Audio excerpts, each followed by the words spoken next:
Hey guys, I thought I would do a quick 2-month review of this snowblower right here. Now, we got a bunch of snow as you guys can see, and this has done the job, but just to let you know, as far as 2 months go, for 10 to 20 centimeters of snow, it does pretty good. Now you guys see this? These would be the blades. And the blades are made out of rubber. So if you hit any ice, they do break off. So for example, if this part breaks, it's only this part and you just need to change this part. Now the good thing about this is that it does come with a 5-year warranty. So if that does happen, so again, that's the reason why I'm keeping this, because as well as that breaking, this right here, you guys see this? This is also plastic. Well, it's all plastic. But this, because the ice was hitting up here, right? To go up, eventually one of these things did break off. Now this what you guys are looking at right now is actually the one that I exchanged it for.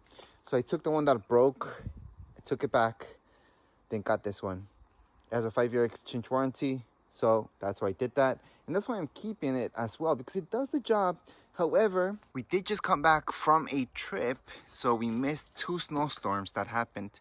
So there was a lot of ice built up. So you guys can see the ice build up here. And he did clean the ice and everything, but that's why things started breaking.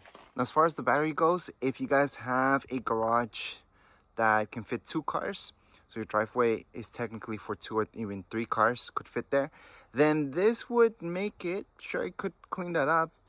Now with 10 centimeters, I did my driveway plus my neighbors. So my neighbors has a garage that can fit 2 cars, plus my garage can only fit 1 car. So I was able to clean both driveways just fine. However, if you don't clean up your snow right away and you just let it be, like us, we were away for 2 weeks and it builds up to ice, then it can only handle maybe just your driveway if you have a 1-car driveway. Which again, I don't want to call it a 1-car driveway because I can fit 2 cars just fine and they do fit just fine.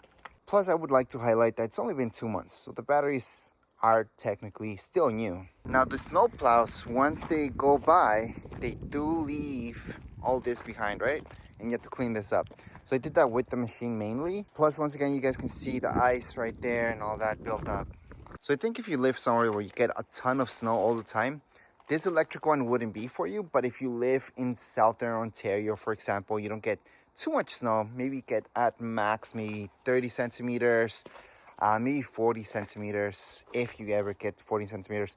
This could help you out a lot. And before, I did have a gas one, a massive one, and that was crazy good. However, it kept breaking down on me. Also, the bad thing about gas is that it actually stinks. It smells really, really bad when you're using that machine. Plus, it's really extremely noisy. Now this, noise level wise, compared to a gas one, it's less than half, and that's what you would expect from something electric. You wouldn't expect it to make too much noise, but it does make noise.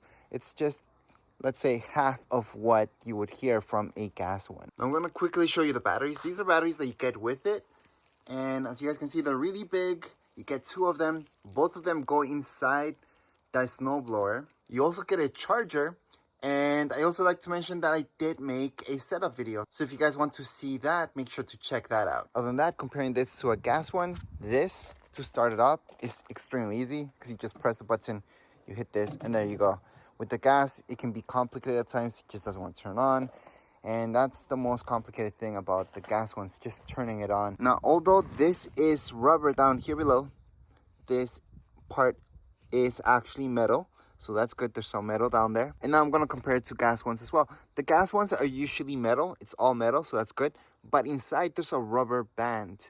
And that band is the one that breaks after a while. And that's the main issue that I had with my gas one. I ended up buying one of these. Because although I did change the band, it just kept snapping. There were just issues all the way around. But with this electric one, it's been okay so far. I would actually recommend it. But again, this is something that you have to put some force yourself, because you have to push this yourself. Versus gas ones, usually you just press a button and they go. You can do the speed. They also go back and forth. This is you pushing. So it's your force plus the machine doing its job. Let me highlight that to move this from right to left, you just press these buttons here.